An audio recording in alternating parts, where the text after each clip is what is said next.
আলহামদুলিল্লাহ দিলে আজকের এই রায়ে এবং একজন মাই জয়ী হয়, সেজন্য জজ আমাকে বলছে এই টিকটক ফেসবুক এইসব চালাতে না, করতে না, এবং তাহলে আমার সন্তান আমার কাছেই থাকবে। এবং আমি অনেক খুশি আমার সন্তানকে পেয়ে। যেহেতু আমি একজন মা, আমার তো কর্তব্য আছে যতটুকু করার আমি করব। এবং আমার মা আছে, আমার বাবা আছে, যেহেতু আমার মা আছে, আমার মা আর বাহিরে যাবে না, সেহেতু আমার মাও করবে। না না, আমি আর ওর সঙ্গে সংসার করতে চাই না, কারণ না এই বিয়েটা যে জজ বলল ওই দিন তাকে দেখিয়েছি, সে বলল যে এটা একটা লটারির মাধ্যমে করা হয়েছে, আর যেই কাজই করছে তার নামে মামলা দেওয়া হবে। আলহামদুলিল্লাহ আমি অনেক খুশি এই রায়তে যে আমি দ্বিতীয়বার আমার নাতিরে আমি পাইছি।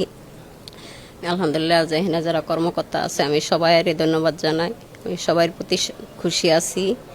এবং এখানের যে কটা স্যারেরা আছে সব স্যারেরা আমারে সাহায্য করছে, বিশেষ করে লুৎফর স্যার, সব কটা স্যারেরা আমারে অনেক সহযোগিতা করছে। এখানে যে কটা স্যার আছে আমি তো সবাই নাম জানি না, তারপরও সব স্যারেরা আমার সহযোগিতা করছে।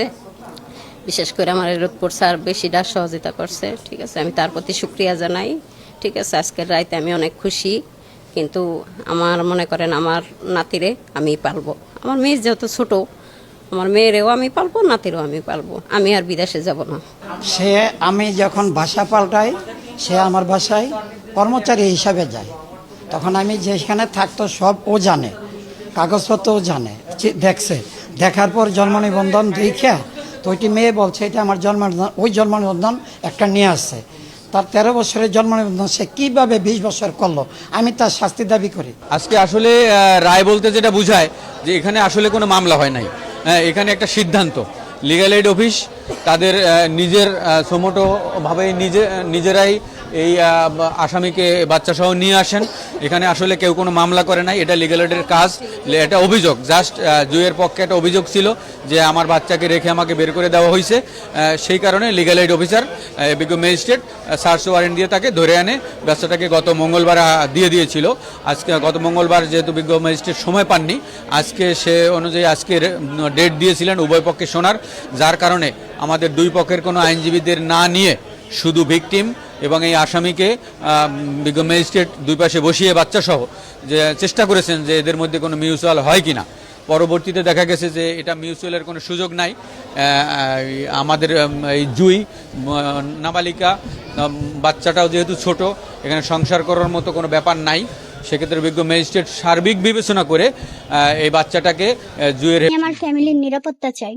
আর জানি কেউ এমন ভুল না করে। আমার মেয়ে যে ভুল করছে, এখন মনে করেন আমার দেশবাসীর কাছে আমার একটাই চাওয়া, যাতে আমার মেয়ে ছোট, আমি আমার মেয়েরে, আমার মেয়েও ছোট, আমার নাতি দুজনে ছোট, তার পাশাপাশি আমার মেয়েও আমি পালবো, আমার নাতিরও আমি চাই।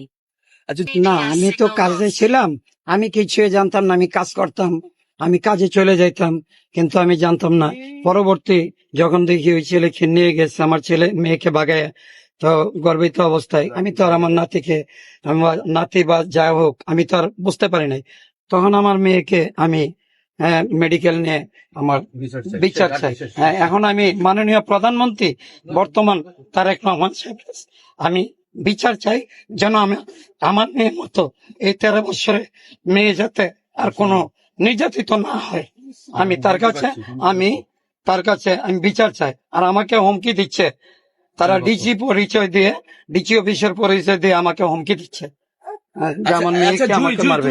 আপনি বিদেশে ছিলেন, এই ভুলটা তো জুয়েরও ছিল, আপনি এই বিষয়ে দেশবাসীকে কি বলবেন?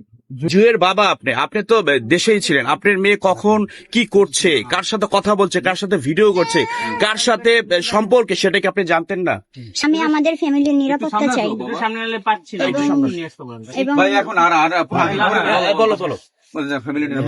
আমি বাচ্চা সহ আমার পুরো ফ্যামিলির নিরাপত্তা চাই। এখন আমি আরে বাবা, ফ্যামিলি বলতে কি মা বাবা এটা বলেন? হ্যাঁ সেটাই তো। আপনি ভাই কি কোশ্চেন করেন?